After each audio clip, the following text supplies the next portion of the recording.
So welcome students, now we are going to start with exercise 3.6 का second question का second part explain करने लगी हूँ। इसका फर्स्ट पार्ट अपस्ट्रीम डाउनस्ट्रीम से रिलेटेड था, उसके साथ एग्जांपल मैंने आपके साथ डिस्कस की थी, that you can do at yourself. Second question, 2 women and 5 men can together finish an embroidery work in 4 days and वो कहते हैं कि 2 वुमेन और 5 मैन मिल के टुगेदर एक एम्ब्रॉयडरी वर्क है, कोई भी एम्ब्रॉयडरी का वर्क होगा, उसको 4 दिन में कंप्लीट कर लेते हैं। ठीक है, और वही अगर 3 वुमेन और 6 मैन अगर यही वाला सेम काम एम्ब्रॉयडरी वर्क वाला अगर वो करे तो वो 3 दिन में कंप्लीट कर लेते हैं। Find the time taken by 1 woman alone to finish the work and also that taken by 1 man alone। वो कहते हैं कि देखो अगर 2 वुमेन और 5 मैन मिलके एक काम खत्म करें, एम्ब्रॉयडरी वर्क वाला करे तो 4 दिन लगते हैं, 3 वुमेन और 6 मैन करे तो 3 दिन लगते हैं। वो कहते हैं कि हमें क्या निकालना है कि find the time taken by the, अगर एक ही वुमेन अगर ये सारा काम वो खत्म करे तो कितने दिन लगेंगे। ठीक है, या अकेला एक ही मैन जो है वो ये सारा एम्ब्रॉयडरी का जितना भी उनका काम होगा, एन एम्ब्रॉयडरी वर्क जितना जो भी उसका टास्क होगा, अगर वो अकेला एक ही मैन करे तो कितना टाइम लगेगा, अगर वो अकेला एक ही वुमेन करे तो कितना टाइम लगेगा, ये हमने निकालना है। ठीक है, सबसे पहले तो जो निकालना होता है उसको हम लेट कर लेते हैं, तो लेट कर देती हूँ कि लेट 1 वुमेन, अगर मैं कहूँ let when 1 women can finish embroidery work है ना, embroidery work in X days. मान लो कि अगर एक वुमेन, उन्होंने पूछा ना कि कितने दिन में कंप्लीट करेगी, मैंने कहा कि चलो लेट कर लेते हैं कि एक वुमेन सारा एम्ब्रॉयडरी वर्क जो भी इसका टास्क है वो X डेज में कंप्लीट कर लेती है, और let 1 man can finish the embroidery work in Y days, कि अगर एक मैन सारा एम्ब्रॉयडरी वर्क खत्म करे तो उसको Y डेज लगते हैं। ठीक है, इतनी बात क्लियर हुई अभी। तो अभी मेरे को कैसे करना है, अभी मैं देखो ध्यान से देखो स्टेप वाइज मैं क्या करने लगी हूँ। ठीक है, देखो अब मैं क्या लिखूँगी, ध्यान से समझना। Part of work done by 1 woman in 1 day is equals to 1/x।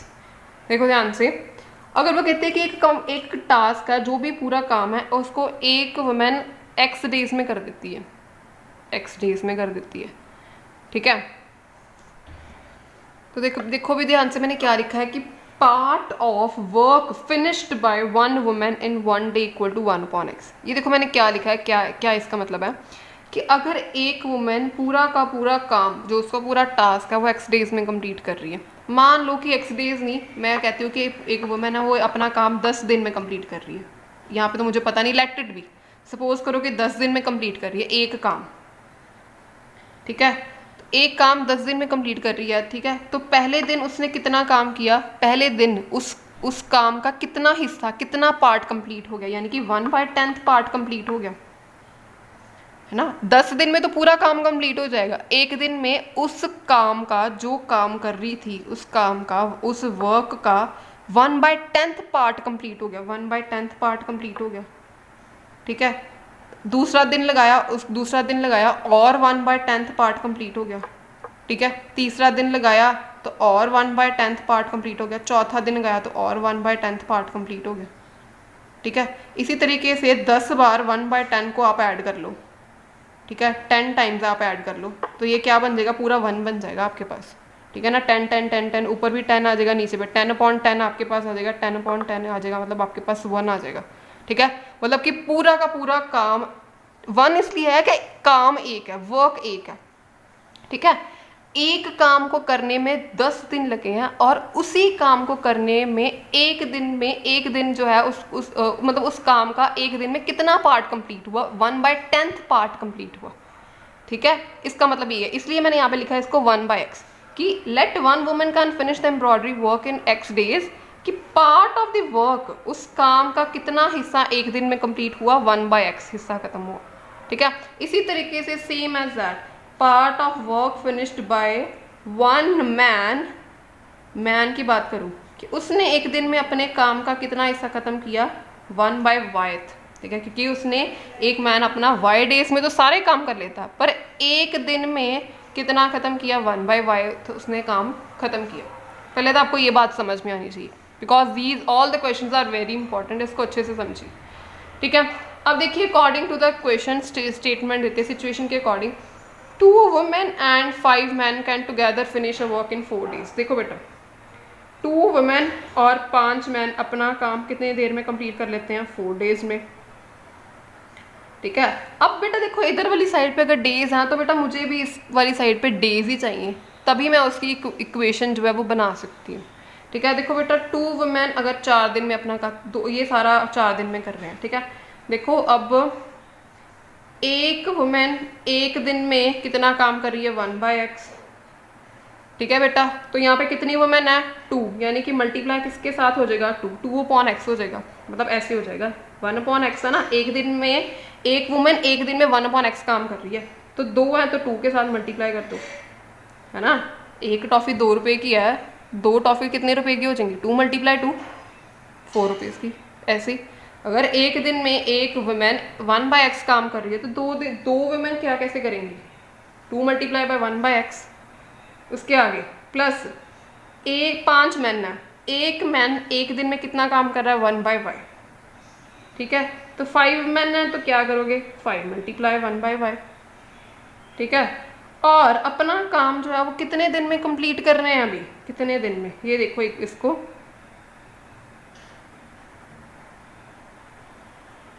और अपना काम जो है वो कितने दिन में कंप्लीट कर रहे हैं बेटा, देखो 4 डेज में कंप्लीट कर रहे हैं। देखो ध्यान से, एक दिन में 1/x काम हो रहा है, एक दिन में 1/x काम हो रहा है। ठीक है, तो 4 दिन में कितना हो जाएगा, 4 दिन में निकालने के लिए इसको × 4 से कर देंगे और =1। =1 मैंने इसलिए लिखा है कि 1 क्या है, टास्क, काम, जो वर्क कर रहे हैं, वर्क। एक काम, देखो ध्यान से फिर से एक बार इस इक्वेशन को देख लो मैंने कैसे बनाई है। एक टास्क है, एक वर्क है, उसको कंप्लीट करने में 2 वुमेन प्लस 5 मैन लगते हैं, 4 दिन में काम कंप्लीट करते हैं। मैंने क्या कहा आपको कि एक वुमेन जो है एक दिन में 1/x जो है वो पार्ट को ख़त्म कर लेती है, अपना काम कर लेती है, 1/x हिस्सा ख़त्म कर लेती है। तो अगर 2 वुमेन है तो 2/x हो गया। ठीक है ना, 2 के साथ मल्टीप्लाई कर दोगे आप। ठीक है, और इसी तरीके से अगर मैन एक दिन में एक आदमी 1/y काम खत्म कर लेता है, 1/y पार्ट, उस काम का 1/y हिस्सा खत्म कर लेता है। ठीक है, तो 5 मैन लगेंगे, 5 मैन लगेंगे तो 5 के साथ मल्टीप्लाई कर दो। ठीक है, और वो सारे ये दोनों मैन और वुमेन अपना ये दोनों काम कितने दिन में ख़त्म कर रहे हैं, 4 डेज में, तो 4 के साथ मल्टीप्लाई कर दो।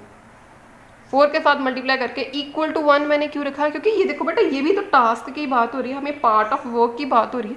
ये पार्ट ऑफ वर्क वुमेन ने किया, ये वाला पार्ट ऑफ वर्क जो है मैन ने किया, और एक पूरा टास्क जो है वो कंप्लीट हो गया, एक पूरा काम कंप्लीट हो गया। ठीक है, इस तरीके से इक्वेशन बनानी है, इस तरीके से इक्वेशन।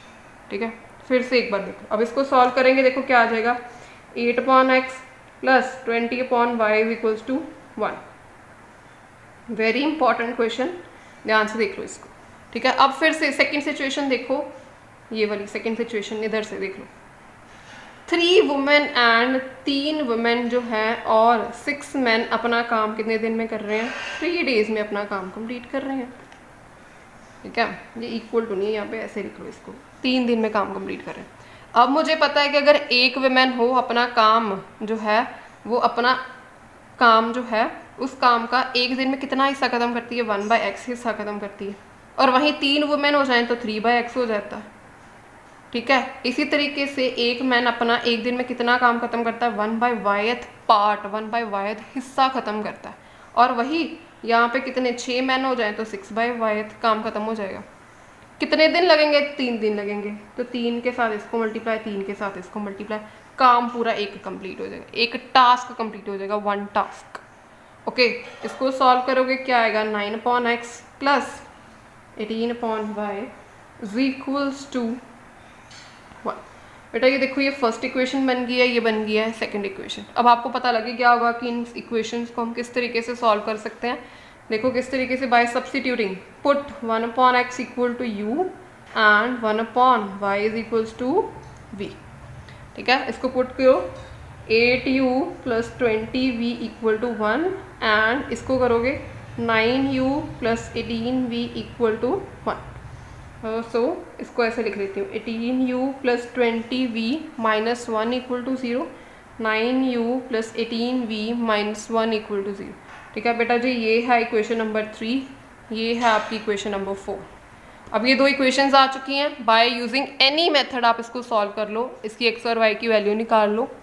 ठीक है, तो मैं इसको सॉल्व करने लगी हूँ by using the cross multiplication method. ठीक है, नेक्स्ट बेटा देखिए ये दो इक्वेशंस आ गए मेरे पास। I am solving these two equations with the cross multiplication method. आप कोई और भी लगा सकते हो, मैं क्रॉस मल्टीप्लिकेशन से कर रही हूँ। ठीक है, वही हम क्या करेंगे 2312 2312 पर एक सेकेंड के कॉफिशेंट्स को लिख लेते हैं। ठीक है, अब तक तो आपको ये आ ही गया होगा सॉल्व करना। ठीक है, x के 20 मल्टीप्लाई -1 -20, यहाँ पे minus of 18 equal to y, ये आएगा -9 minus of -8 equal to 1, 18 multiply 18 144 -9 multiply 20 equal to 180। ठीक है, आप इसको सॉल्व कर सकते हैं अच्छे से। हाँ जी, आप इसको सॉल्व कीजिए। -20 plus 18 is equals to y equal to -9 plus 8 is equals to 1 upon, बेटा इसको आप सॉल्व करोगे आपके पास आंसर आएगा -36। ओके, तो ऐसे x इक्वल टू क्या आएगा -2 equal to y equal to -1 is equals to 1 upon 36। बेटा और x और y की वैल्यूज़ को हमने इसी के साथ कंपेयर करते हैं, इसको इसके साथ और इसको भी इसी के साथ। ठीक है जी, अब देखो कैसे करते हैं। x equal to -2 upon -36 cancel out 1 upon what 1 upon 18, x equal to 1 upon 18 and y is equals to बेटा -1 अपॉन -36, तो y is equals to 1 upon 36। ठीक है जी, अरे देखिए मैंने फिर से यहाँ पे गड़बड़ कर दी बेटा, ये इक्वेशन u और v में थी, फिर से मैंने यहाँ पे x और y लिख दिया है। आप प्लीज़ ये गड़बड़ मत करना, अब यहाँ पे u और v आएगा बेटा, अभी हम x और y नहीं निकाल रहे हैं, ये u और v आएगा। ये इक्वेशन u और v में थी ना, यहाँ पे u और v आएगा, आप ये प्लीज़ गड़बड़ मत करना। ये u की वैल्यू है, ये v की है, यहाँ पर भी ये u है, ये v है। ठीक है ना, सो u की वैल्यू आई है मेरे पास 1 अपॉन 18, ये आई है 1 अपॉन 36। तो अब क्या करेंगे, u और v की वैल्यूज़ को हमने क्या क्या लिया हुआ था, यहाँ पे हम देख लेते हैं। देखो u को मैंने लिया हुआ था 1 upon x equal to u था, और 1 अपॉन y जो क्या था v। सो मेरे पास 1 अपॉन x u की वैल्यू आई है 1 अपॉन 18 और v की वैल्यू आई है यहाँ पे 1 upon 36। So by comparing x कितना आ गया 18 एंड y कितना आ गया 36। तो देखो अब क्या लिख सकते हैं कि 1 वुमेन अपना वर्क, अगर 1 वुमेन लग जाए तो वो पूरा अपना टास्क कितने दिन में कंप्लीट करेगी 18 डेज में। अगर 1 मैन लग जाए तो अपना वो पूरा का पूरा कंप्लीट टास्क कितने डेज में कंप्लीट करेगा 36 डेज में। This is your final answer. ठीक है, so in this way you can solve these kind of the equations. ठीक है, ये क्वेश्चन बहुत ही ज़्यादा इम्पॉर्टेंट है, इसके साथ रिलेटेड बहुत सारे और भी क्वेश्चन एक्स्ट्रा बुक्स में भी गिवन है। सो आपको वो भी क्वेश्चंस करने चाहिए for the board point of view, but for the time आप इसको अच्छे से कीजिए, इसके कॉन्सेप्ट को समझिए और डू दीज क्वेश्चंस।